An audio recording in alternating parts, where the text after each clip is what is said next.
Bonjour et bienvenue sur cette vidéo avec Claire, votre conseillère en allaitement et en parentalité.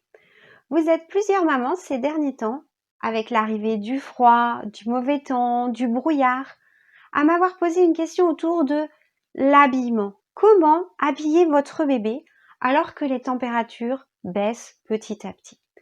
Plus votre bébé va grandir, plus votre bébé sera capable de réguler lui-même sa température.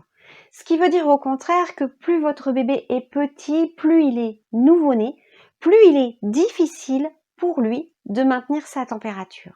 Ça veut dire que s'il fait froid, que si les températures baissent, il va se refroidir et dépenser de l'énergie pour se réchauffer jusqu'à peut-être même ne plus parvenir à suffisamment se réchauffer. Mais ça veut aussi dire que si il fait trop chaud, s'il est dans un lieu surchauffé ou s'il est trop habillé, eh bien sa température va monter et on voit même certains bébés être ce qu'on appelle subfébrile, un 37, 8, 9, un petit 38, lié simplement à un habillage excessif. Alors, comment trouver le juste milieu?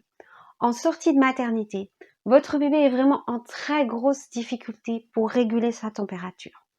À la maternité, on vous a certainement fait mettre un petit body, des chaussettes, une brassière en laine, un pyjama et un petit bonnet. Eh bien ça va être indispensable les premiers jours. D'autant qu'à la maternité, il fait souvent plus de 20 dans les chambres. Alors que chez vous, vous vous souvenez des recommandations, eh bien il fait 19. Il est donc probable que votre bébé, même en journée, ait par exemple encore besoin de sa turbulette.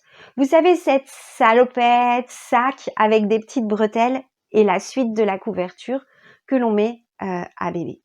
Les recommandations pour la prévention de la mort subite du nourrisson proposent d'enlever le bonnet pour dormir. Si vous sentez que votre bébé a froid, les premiers jours, laissez-lui un bonnet, mais soyez vigilant, il faut vraiment que ce bonnet reste bien plaqué sur sa tête, qu'il n'ait aucun risque qu'il aille descendre sur son nez, ça se comprend. Au fil du temps, votre bébé va grandir et elle va être de plus en plus capable de maintenir sa température. Mais la question portait surtout quand je sors, quand je vais dehors, qu'est-ce que je peux faire? Eh bien, plus il va le faire froid et plus il va falloir augmenter les couches. Les couches de vêtements, j'entends, bien sûr. Vous allez trouver dans les magasins des choses qui ressemblent un petit peu à des combinaisons de ski. Eh bien non, vous ne déguisez pas votre bébé en astronaute, mais vous allez lui permettre d'avoir bien chaud. Et si j'ai un conseil à vous donner, c'est trouver quelque chose où les pieds sont attachés et où les gants sont attachés, et bien sûr avec une capuche. Pour sortir dehors, quand il fait moins de 5 degrés, vous allez mettre à votre bébé un bonnet plus la capuche de sa combinaison d'hiver. Pourquoi je vous disais de choisir quelque chose où pieds et mains sont attachés? Parce que les enfants ont un réflexe, et c'est un réflexe qui dure parfois assez longtemps, jusqu'à 8-9 mois, qui consiste, quand quelque chose est sur leurs mains ou sur les pieds et les gêne, à le pousser. Alors on pourrait l'interpréter en se disant, eh bien il a trop chaud et il enlève tout ça.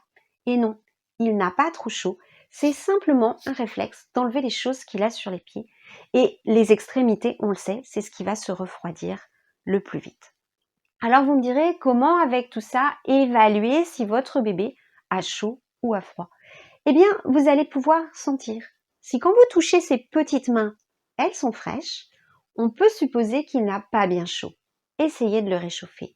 Si quand vous glissez votre main dans son cou, il est tout moite, eh bien, il transpire, il a trop chaud, vous pouvez le déshabiller. Je voudrais finir sur l'extérieur.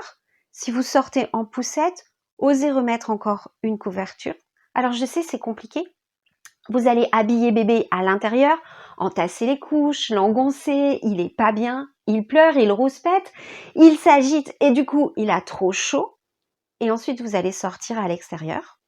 Donc ce que je vous propose de faire, c'est de ne pas attacher la combinaison, de ne pas refermer la poussette, de ne pas mettre la couverture, de faire ça quand vous êtes dans un sas, si c'est possible, un hall d'immeuble, ou vraiment juste avant de sortir, pour enfermer la chaleur avec bébé, pour le maintenir au chaud, mais pour qu'il n'ait pas trop chaud non plus. S'il pleut ou s'il y a du brouillard, il existe des capotes plastiques et transparentes qui vont vous permettre de le mettre à l'abri. Si vous faites le choix d'un porte-bébé, et c'est vrai que c'est un choix judicieux parce que dans ce cas-là, bébé va profiter de votre chaleur, soyez vigilants. Parfois, les petites jambes qui tombent vont facilement perdre chaussons et chaussettes. Et en plus, le porte-bébé, le matériel de portage peut un petit peu couper la circulation, ce qui va gêner au réchauffement de votre bébé. Donc, essayez de l'installer vraiment dans une position physiologique, dans un peu une position de fœtus où tout est bien remonté. Avec le portage, vous pouvez vous retrouver à accumuler les couches parce que l'écharpe de portage va en elle-même envelopper votre bébé. Et puis ensuite, bien sûr, en l'emmenant dans votre manteau, vous allez le tenir au chaud dans votre chaleur. Donc, à vous de voir si vous mettez encore une combinaison d'hiver avec tout ça. D'autant plus que la combinaison d'hiver, c'est quand même épais, ouaté et des fois, c'est un petit peu plus compliqué d'attacher l'écharpe. Donc, à vous de voir, à vous de sentir en fonction de la température, est-ce que vous mettez cette combinaison ou est-ce que vous ne la mettez pas mais que bébé va profiter de votre manteau. Si bébé profite de votre manteau, un petit point de vigilance, vous devez le voir et son visage doit être à l'air pour respirer. Voilà, j'espère que j'ai fait le tour de la question. Il vous reste peut-être encore des interrogations, des choses que vous avez envie de creuser. Allez-y, notez-moi un commentaire. Je vous répondrai personnellement et avec beaucoup de plaisir. Je vous ai été utile? Cliquez sur j'aime. Vous voulez me suivre et savoir ce qui se passe sur cette chaîne? Abonnez-vous. À bientôt, j'espère.